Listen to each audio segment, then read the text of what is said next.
నా పేరు చరణ్ ప్రసాద్. నేను యూత్ ఫర్ సేవ ఎన్‌జీఓలో క్లస్టర్ కోఆర్డినేటర్‌గా వర్క్ చేస్తున్నాను. సో, మా యూత్ ఫర్ సేవలో ఒక సీనియర్ వాలంటీర్ ఉన్నారు ధీరజ్ అని. సో, తను పాస్ట్ ఒక 7 ఇయర్స్ నుంచి ఈ సిటిజన్ ఫర్ యానిమల్స్ అనే వాళ్ళతోటి ఎన్‌జీఓతో కలిసి వర్క్ చేస్తున్నారనమాట. సో, ఆ బ్రదర్ చెప్పారు, అంటే సమ్మర్ వచ్చింది కదా, రోడ్ మీద డాగ్స్ కానీ, ఇంకేమైనా యానిమల్స్ కౌస్ కానీ, ఇంకేమైనా మేకలు కావచ్చు, వేటికైనా కానీ నీటి కొరత అంటే మనుషులకే వేరుపడుతుంది. అలాంటివి పాపం ఇవి ఎక్కడ తాగుతాయి అంటే నీటి కొరత ఉంటుంది కాబట్టి వీళ్ళు అది చూసి అంటే దాదాపుగా మన సిటీలో ఉన్న డాగ్స్ని కానీ వీటన్ని రెస్క్యూ చేసి కాపాడుతున్నారు. అదేవిధంగా వేసవిలో వీటికి నీటి పాత్రలను ఏర్పాటు చేస్తున్నారని చెప్పినారు.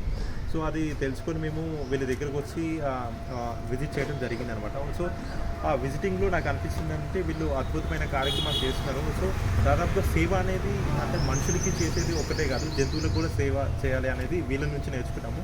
సో వీళ్ళు చెప్తున్న ప్రతి కథ నన్ను ఎంతగానో కదిలించింది. సో వీళ్ళు ఎన్నో అంటే స్ట్రీట్ డాగ్స్ అవ్వచ్చు, ఇంకా రోడ్ యాక్సిడెంట్లో కావచ్చు, ఇంకెక్కడ అంటే ఏ ఇంట్లోనైనా అంటే పిల్లులు కావచ్చు, కుక్కలు కావచ్చు, వీటిని అన్నింటినీ ప్రాణాపాయ స్థితిలో ఉంటే వీళ్ళు తీసుకొచ్చి వాటిని కాపాడి తీసుకొని వచ్చి ఇటు మనకి యాక్చువల్గా ఇది కాపాడడానికి వాళ్ళు ఏం చేస్తారంటే వీళ్ళ ఇంటిని ఒక వాళ్ళకి వసతి గృహంలా మార్చుకొని పాపం వేటిని తీసుకొచ్చినా వాళ్ళ యొక్క సొంత పిల్లలా చూసుకొని వాటికి ట్రీట్మెంట్ చేయించి అవంతా క్యూర్ అయ్యేంత వరకు అంటే ఆలనా పాలన చూసుకొని మళ్ళీ వాటికి అంటే వాళ్ళకి జనజీవన శ్రమంతిలో వదిలేస్తున్నారనమాట. సో అది వీళ్ళు చెప్పిన కథ అంతా వినేసి నాకు ఎంత అంటే చాలా మంచిగా అనిపించినది. సో వీళ్ళతో తప్పకుండా కలిసి పనిచేయాలి, వీళ్ళు ఇంత మంచి సేవ చేస్తున్నారు, సో వీళ్ళతో కలిసి పనిచేయాలి అనిపించినది. సో వాళ్ళు కూడా అడిగారు, అంటే మేము వేసవికాలం వచ్చింది కదా, మేము వీటికి నీటి పాత్రలు ఏర్పాటు చేస్తాము, సో దానికి వాలంటీర్ సపోర్ట్ ఉంటే బాగుంటుంది, పెయింట్స్ చేసి మనం ఏదైనా ఇట్లా పార్కులు కావచ్చు, రోడ్లు కావచ్చు, ఎక్కడైనా పెట్టవచ్చు,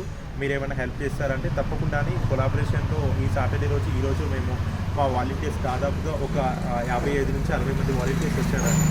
60 మంది వచ్చేసి మేము దాదాపుగా ఇక్కడున్న పరిసర ప్రాంతాలలో కూర్చొని ఇక్కడ రోడ్ మీద మా వాళ్ళతో కూర్చొని సో దాదాపుగా మేము 200 బౌల్స్ని పెయింట్ చేయడం జరిగింది. సో ఇందులో పెయింట్ చేసిన బౌల్స్ని మా వాలంటీర్స్ కూడా వాళ్ళ ఇనిషియేటివ్ తీసుకొని అక్క వాళ్ళు అన్న వాళ్ళు ఇంత మంచి కార్యక్రమం చేస్తున్నారు కాబట్టి మేము కూడా మా ఇంటి దగ్గర ఉన్న పార్కులోనో మా ఇంటి దగ్గర ఉన్న గల్లీలోనో సో మూగజీవాల కోసం ఈ నీటి పాత్రలను ఏర్పాటు చేస్తామని వాళ్ళు కూడా పెయింట్ చేసిన బౌల్స్ని కొన్ని తీసుకెళ్ళడం జరిగిందనమాట. సో ఇలాంటి మంచి కార్యక్రమం చేసి సమాజంలో జంతువులను కూడా సంరక్షణ కోసం సేవలో ఉన్నటువంటి సిటిజన్ ఫర్ యానిమల్స్ వాళ్ళకి నేను హృదయపూర్వకంగా నా నమస్కారం 2 చేతులు అయితే నమస్కరిస్తున్నాను. సో వాళ్ళు చాలా గొప్ప సేవ చేస్తున్నారండి. సో కాబట్టి అంటే అందరూ సేవ అంటే మనుషులకు చేసేది లేకపోతే ఏదో ఒకటి డబ్బు దానం చేసి అన్నం దానం చేసేది అంటారు, కాదు అన్నిటికంటే ఇది కూడా జంతు సేవ కూడా చాలా ముఖ్యమైనది. కాబట్టి నేను ఈరోజు తెలుసుకొని వచ్చి ఇంత మంచి కార్యక్రమంలో పాల్గొన్నాను. సో కాబట్టి మీరు కూడా మీ తీరిక సమయంలో శనివారం కావచ్చు, ఆదివారం కావచ్చు, ఎప్పుడైనా కొంచెం సమయం ఉన్నప్పుడు మీరు కూడా సిటిజన్ ఫర్ యానిమల్స్ అనేది మీకు గూగుల్లో కొడితే వస్తుంది, డీటెయిల్స్ వస్తాయి. సో నల్లకుంటలో ఉంటుంది. సో వాళ్ళు చాలా మంచి సేవ చేస్తున్నారు. మీకు ఎప్పుడు సమయం ఉన్నా కానీ వీరి దగ్గరకు వచ్చి మీ సేవలు వీళ్ళతో కలిసి పంచుకోవచ్చు. So thank you for citizen for animals association.